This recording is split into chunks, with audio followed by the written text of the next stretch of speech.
नमस्कार। अपना प्रदेश उत्तर प्रदेश उत्तराखंड देख रहे हैं आप। मैं हूं आपके साथ पूजा मोहन पांडे। बुलेटिन की शुरुआत करते हुए सबसे पहले आपको बता दें, आज प्रधानमंत्री नरेंद्र मोदी ने यूपी को बड़ी सौगात दी है। पीएम मोदी ने जालौन में बुंदेलखंड एक्सप्रेसवे का उद्घाटन किया। इस दौरान मंच पर सीएम योगी आदित्यनाथ, दोनों डिप्टी सीएम केशव प्रसाद मौर्य और ब्रजेश पाठक के अलावा अन्य बीजेपी के कई दिग्गज नेता मौजूद थे। आपको ये भी बता दें कि 29 फरवरी 2020 को पीएम मोदी ने इस एक्सप्रेसवे का शिलान्यास किया था, जिसके बाद एक्सप्रेसवे का काम 28 महीने के अंदर पूरा हो चुका है।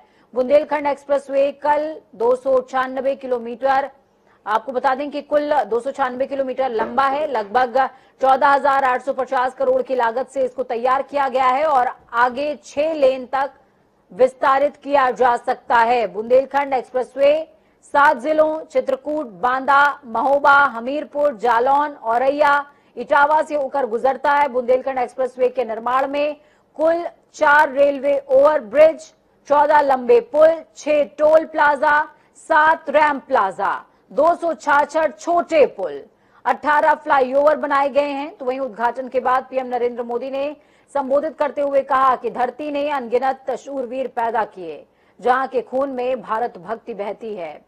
उस बुंदेलखंड की धरती को आज एक्सप्रेसवे का ये उपहार देते हुए मुझे विशेष खुशी मिली।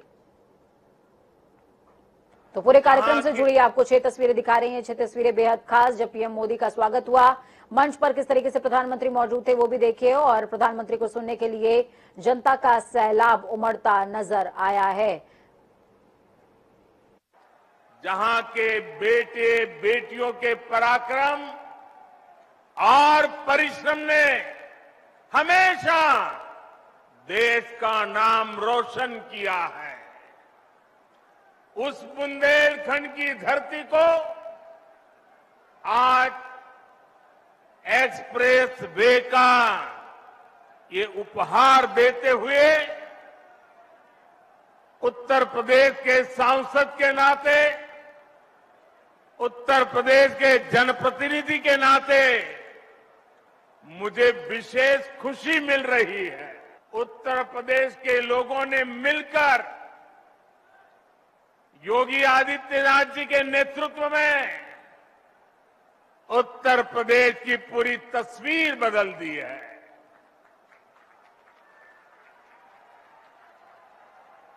योगी जी के नेतृत्व वाली सरकार में कानून व्यवस्था भी सुधरी है और कनेक्टिविटी भी तेज से सुधर रही है। एक समय था जब माना जाता था कि यातायात के आधुनिक साधनों पर पहला अधिकार सिर्फ बड़े बड़े शहरों का ही है। मुंबई हो, चेन्नई हो, कोलकाता हो, बेंगलुरु हो, हैदराबाद हो, दिल्ली हो, सब कुछ उनको ही मिले। लेकिन अब सरकार की बदली है, मिजाज भी बदला है, और ये मोदी है, ये योगी है।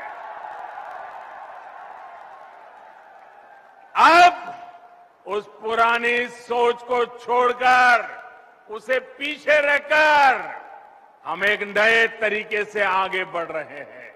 ये बुंदेलखंड एक्सप्रेसवे चित्रकूट, बांदा, हमीरपुर, महोबा, जालौन, औरैया और इटावा से होकर गुजर रहा है।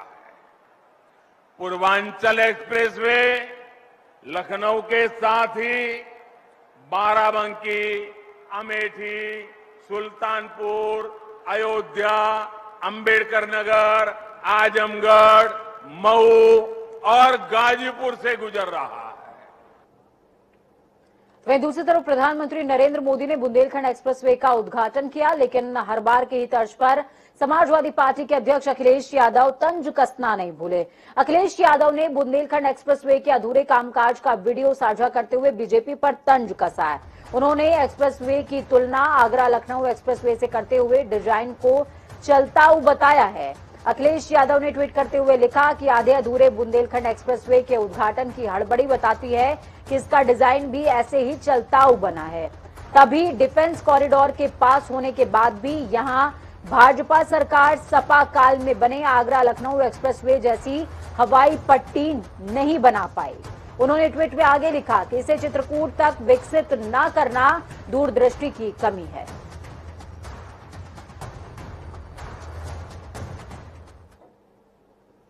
तो वहीं लखनऊ के लुलु मॉल में नमाज पढ़ने का वीडियो वायरल होने के बाद हर रोज कोई ना कोई नया बखेड़ा खड़ा हो जाता है। आज फिर से हिंदू संगठन से जुड़े आदित्य मिश्रा और उनके समर्थक हाथों में झंडा बैनर लेकर मॉल पहुंच गए। हनुमान चालीसा पढ़ने की कोशिश हुई और जय श्री राम के नारे लगाए गए, लेकिन पुलिस ने सभी को मॉल के अंदर जाने से रोक लिया। इस दौरान प्रदर्शनकारियों और पुलिस के बीच झड़प तक हुई है, जिसके बाद सभी को हिरासत में ले लिया गया। पुलिस ने इन्हें खींच कर बस में भरा। पुलिस ने मॉल के चारों तरफ दौड़ कर प्रदर्शनकारियों को ढूंढा है। ये सभी खुद को हिंदूवादी संगठन से जुड़ा बता रहे हैं और मॉल में हनुमान चालीसा पढ़ने पहुंचे थे। इसके पहले बीते शुक्रवार को कुछ हिंदू संगठन के लोग सुंदरकांड करने पहुंचे थे, जिसमें पुलिस ने 3 लोगों को गिरफ्तार किया था। तो वहीं मॉल में सुंदरकांड के पाठ का आह्वान करने वाले हिंदू समाज पार्टी के अध्यक्ष और हिंदू नेता स्वर्गीय कमलेश तिवारी की पत्नी किरण तिवारी को हाउस अरेस्ट कर लिया गया है। हनुमान चालीसा का पाठ करना है, जैसे हर धर्म के लिए छूट मिली है हर जगह प्रार्थना करने के लिए, वैसे हमारे भी धर्म में हम कहीं भी हनुमान चालीसा कर सकते हैं।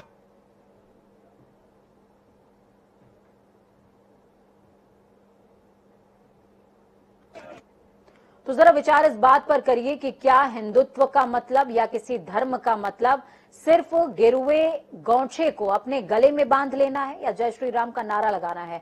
आप ये सोचिए कि अपने बच्चों को तालीम में आप क्या दे रहे हैं, क्या तालीम में उन्हें हिंदू शिक्षा दीक्षा दे पा रहे हैं। अगर आपका बच्चा कल गेरुआ पहन करके खड़ा हो जाए और जय श्री राम का नारा लगाने लगे और उसकी शर्त पे वो उन्मादी बन जाए, तो क्या ये आपको स्वीकार है। खबरों में आगे बढ़ते हैं, ग्राउंड जीरो का रुख करते हैं। ग्राउंड जीरो से हमारे संवाददाता जुड़े हुए हैं हमारे साथ में, क्या कुछ अपडेट है। जी बिल्कुल पूजा, देखिए 11 जुलाई से ये मॉल खुला है, तब से ही ये लगातार सुर्खियों में। अभी सिर्फ एक हफ्ता हुआ है, पहले नमाज का वीडियो वायरल हुआ, उसके बाद फिर से एक और नमाज का वीडियो वायरल हुआ और कल देर शाम हिंदू संगठन के कुछ लोग थे जो वहां पर पहुंचे थे, गेट के अंदर जा रहे थे और सुंदरकांड पढ़ने की बात कह रहे थे, लेकिन पुलिस ने 3 लोगों को गिरफ्तार कर लिया था। और आज उसके बाद फिर से अपने आप को हिंदू संगठन का बताने वाले कुछ समर्थकों के साथ एक अजय मिश्रा वहां पे पहुंचे थे और अंदर जाके सुंदरकांड पढ़ने की प्रयास में वो लगे हुए थे, लेकिन उनको भी पुलिस ने रोक दिया। और वहां से जब पुलिस पहुंची तो प्रदर्शन जो कर रहे थे उनके साथ वाले वो लगातार वहां से भागने लगे, इधर उधर होने लगे, लेकिन पुलिस ने दौड़ा करके उन लोगों को पकड़ा है और पकड़ के उनको गाड़ी में भर करके ले करके गई है। फिलहाल उन सभी से पूछताछ चल रही है और ये अभी स्पष्ट नहीं हो पाया है कि वो जो हिंदू संगठन के ही लोग हैं, क्योंकि वो भगवाधारी थे तो खुद को हिंदू संगठन का बता रहे थे, लेकिन फिलहाल अशर आप मेरे साथ में जुड़े रहें, अभी आगे भी आपकी जरूरत पड़ेगी। दूसरी तरफ लखनऊ का जिक्र कर लेते हैं। लुलु मॉल का मुद्दा अभी शांत भी नहीं हुआ है। अब लखनऊ के ही चारबाग रेलवे स्टेशन के अंदर नमाज पढ़े जाने का मुद्दा हिंदू महासभा ने एक बार फिर से इंक्रीज किया।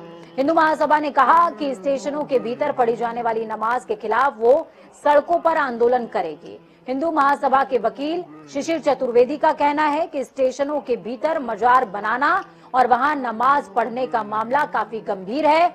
लखनऊ की बात करते हुए उन्होंने कहा कि चारबाग स्टेशन में बने मजार पर नमाज पढ़ने जो लोग आते हैं वो प्लेटफॉर्म टिकट भी नहीं लेते। ये लोग मेन गेट से ना आकर दूसरे गेट से स्टेशन के अंदर आते हैं। अगर इस पर ध्यान नहीं दिया गया तो आने वाले समय में यहाँ कोई बड़ी घटना हो सकती है। उन्होंने कहा ऐसे मजारों के पास कोई कागजात नहीं होते, न ही इनके पास जमीन की रजिस्ट्री होती है, फिर भी ये लोग स्टेशन के भीतर बड़े आराम से मजार पर नमाज पढ़ते हैं। स्टेशन पर प्लेटफॉर्म नंबर 3 पर वहां पर नमाज पढ़ी गई, उसको लेकर के आज मैं विरोध स्वरूप आज जीआरपी पुलिस लखनऊ के अधिकारियों से मिलूंगा और का विरोध जताऊंगा। इसी के साथ वहां पर एक मजार बड़ी बनी हुई है, वहां पर बिना प्लेटफॉर्म टिकट लिए हुए लोग वहां अंदर जाते हैं आते हैं। दुख का विषय है कि लगातार एक धर्म के लोग सार्वजनिक स्थलों पर नमाज पढ़ रहे हैं और सरासर उत्तर प्रदेश की सरकार का जो आदेश है कि खुले में नमाज या पूजा पाठ सार्वजनिक स्थल पर नहीं की जा सकती है, उसका खुला उल्लंघन हो रहा है। उसकी प्रथम दृष्टया हम लोग जांच कर करके जो जीआरपी के क्षेत्राधिकार के अंतर्गत जो भी तथ्य आते हैं और जो हमारे अधिकार के जो क्षेत्र हैं उनके स्तर पर हमारे द्वारा विधिक कार्रवाई की जाए। अशर हमारे साथ में जुड़े हुए हैं। अशर, क्या कुछ ये पूरा मामला है, एक बार तमाम दर्शकों को समझा दें। देखिए पूजा, 11 जुलाई से जब से ये खुला है, पहले 2 दिनों बाद एक नमाज का वीडियो वायरल हुआ, उसमें 4 लोगों के ऊपर एफआईआर दर्ज कराई गई लुलू प्रशासन की तरफ से। उसके बाद एक और वीडियो वायरल हुआ जिसमें 2 लोग नमाज पढ़ रहे थे। उसके बाद से ही जो हिंदू संगठन के लोग थे उनमें लगातार आक्रोश था और ये बात कही गई थी कि जिस तरीके से ये लुलू मॉल नहीं लुलू मस्जिद बनाई गई है, इसके अंदर जैसे नमाज पढ़ी जा रही वैसे ही सुंदर कांड होगा, हनुमान चालीसा पढ़ी जाएगी। जब कल देर रात पुलिस ने 3 लोगों को गिरफ्तार किया, तो आज फिर से सुबह अजय मिश्रा एक हैं, वो अपने संगठन अपने समर्थकों के साथ वहां गए थे, भगवाधारी थे वो, और सारे लोग जो साथ में थे उनके समर्थक वो लगातार ये बात कह रहे थे कि हनुमान चालीसा पढ़ी जाएगी, सुंदर कांड होगा इसके अंदर। लेकिन पुलिस ने सबको वहां से खदेड़ लिया।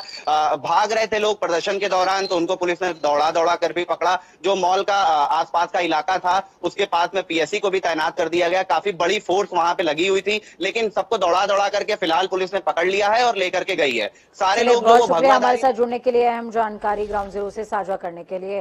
तो ये जो तस्वीरें आप देख रहे हैं, ये तस्वीरें वाकई अपने आप में कई सारे सवाल खड़ा करती हैं। सवाल ये भी है कि कुछ दिनों पहले दिल्ली में प्रधानमंत्री ने अशोक स्तंभ का अनावरण किया था, उसके पहले आपको घंटियों की आवाज सुनाई दी होगी, पूजा की आवाज सुनाई दी गई होगी। तो क्या एक विशेष समुदाय उस हिंदू पद्धति से की गई पूजा और शिलान्यास का विरोध करने खड़ा हो जाए? क्या हमारे देश में इतनी संकीर्णता आ गई है कि हम किसी की पूजा पद्धति को भी स्वीकार नहीं कर पा रहे हैं? इस पर एक बार विचार कीजिए। और ये तमाम लोग जो हनुमान चालीसा पढ़ने पहुंचे थे, क्या ये बिना किताब के हनुमान चालीसा पढ़ पाएंगे? ये भी सोचिए। खबरों में आगे बढ़ेंगे। 2 जन्म प्रमाण पत्र और डूंगरपुर मामले में आजम खान और उनके बेटे अब्दुल्ला आजम रामपुर की जिला अदालत में पेश हुए। इस दौरान आजम खान ने कहा कि तारीख थी इसलिए हस्ताक्षर करने आ गए, कोई इकबाल जुर्म नहीं किया है, अभी जुर्म किया ही नहीं है तो इकबाल क्या करेंगे। वहीं लुलू मॉल में हुए नमाज पर उपजे बवाल को लेकर के भी आजम खान ने तंज कसा। उन्होंने कहा कि हर इबादतगाह में पाबंदी नहीं लगी है, इसमें कौन सी नई बात हो गई? कोई नई बात बताओ जिसको स्वीकार किया जाना चाहिए। हर इबादतगाह में पाबंदी नहीं लगी, क्या इसमें कौन सा नई बात होगी? नई बात बताओ। वो है जिसको एक्सपेक्ट किया जाना चाहिए। कोर्ट ने सब कह दस्तखत किए थे, फिर वाले जुर्म नहीं किया है, क्योंकि जुर्म किया ही नहीं है तो इकबाल क्या करेंगे। कन्नौज के तालग्राम थाना इलाके में मंदिर में मांस के टुकड़े फेंके जाने की घटना के बाद हालात बेकाबू होते जा रहे हैं। आक्रोशित हिंदू संगठनों के लोगों ने सुबह सड़क जाम करके आरोपियों की गिरफ्तारी की मांग की है, तो वहीं अफसरों ने लोगों को समझा बुझाकर मामला शांत कराने की कोशिश की, लेकिन दोपहर होने तक कुछ लोगों ने मीट की दुकानों में आग लगा दी, तो कुछ बदले में अराजक तत्वों ने मंदिर में रखी प्रतिमा को क्षतिग्रस्त कर दिया, जिसके बाद हालात और बेकाबू हो गए और तनाव इलाके में बढ़ता जा रहा है। शांति व्यवस्था के लिए गांव में भारी तादाद में पुलिस तैनात है और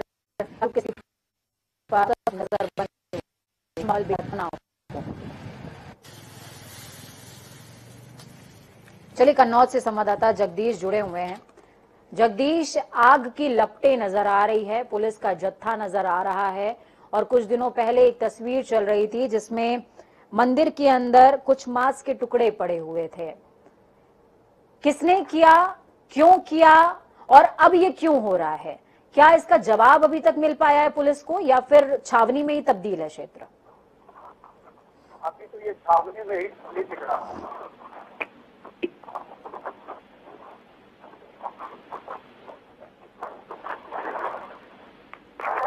चलिए, बहुत शुक्रिया हमारे साथ जुड़ने के लिए। आपकी आवाज स्पष्ट हम तक नहीं पहुंच पा रही है। तो कन्नौज की तस्वीरें आपको दिखा रहे हैं।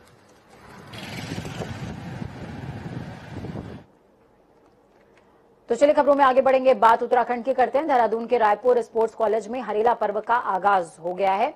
कार्यक्रम का शुभारंभ मुख्यमंत्री पुष्कर सिंह धामी ने खुद किया। इस दौरान सीएम धामी ने पौधारोप कर प्रदेशवासियों को भी वृक्षारोपण के लिए प्रेरित किया। तो वहीं वन अधिकारियों ने कार्यक्रम में आए अतिथियों को पौधे भेंट करके उनका स्वागत किया है। आपको बता दें कि प्रदेश भर में अगले 1 महीने तक हरेला का पर्व मनाया जाएगा। तो वहीं राजकीय इंटर कॉलेज सौरा की छात्राओं ने स्वागत गीत गाते हुए स्वागत किया है। इस मौके पर वन मंत्री सुबोध उनियाल, विधायक उमेश शर्मा काऊ, मेयर सुनील उनियाल गामा सहित अन्य मंत्री भी मौजूद रहे।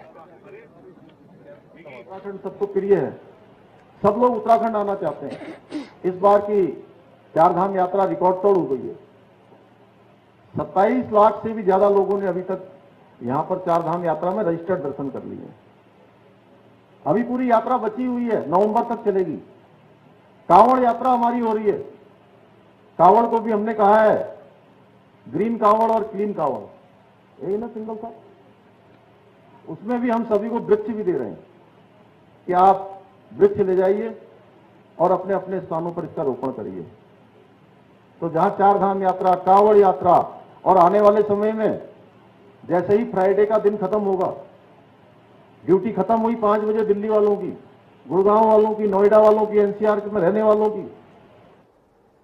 तो राज्य के लोक पर्व हरेला पर जहां एक तरफ सरकार इसे धूमधाम से मना रही है, तो वहीं दूसरी कैबिनेट मंत्री गणेश जोशी ने अपने सरकारी आवास पर वृक्षारोपण करते हुए इस पर्व का आगाज कर दिया है। कृषि मंत्री गणेश जोशी ने कहा कि इस बार राज्य भर में जहां लाखों पेड़ लगाने का निर्णय सरकार ने किया है, तो वहीं दूसरी तरफ आज के दिन ही कम से कम 6 लाख से ज्यादा पेड़ इस हरेला पर्व पर लगाए जाएंगे, जो पर्यावरण संरक्षण की दिशा में एक बड़ी पहल होगा। वहीं गणेश जोशी ने आगे कहा कि इस हरेला पर्व में आम लोगों की भी सहभागिता बढ़ सके, इसलिए लोगों को भी हरेला पर्व मनाने के लिए प्रेरित किया जा रहा है।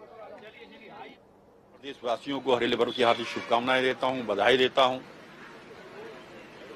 जिस प्रकार से आज हमारा पर्यावरण प्रदूषित हो रहा है, ऐसे में वृक्षारोपण के माध्यम से हम उसको नियंत्रित कर सकते हैं। उत्तराखंड में कांग्रेस ने कल 17 जुलाई को बड़ी बैठक का आयोजन किया है। बैठक की अध्यक्षता प्रदेश प्रभारी देवेंद्र यादव करने वाले हैं। बैठक को लेकर प्रदेश अध्यक्ष करण मारा का कहना कि इस बैठक में वरिष्ठ नेताओं के साथ सभी जिलाध्यक्षों को भी आमंत्रित किया गया है। जहां पर वहीं कुछ दिनों पहले जिस तरीके से नेताओं के बयान सामने आ रहे हैं, उसको लेकर के भी बैठक में बातचीत हो सकती है, ये माना जा रहा है।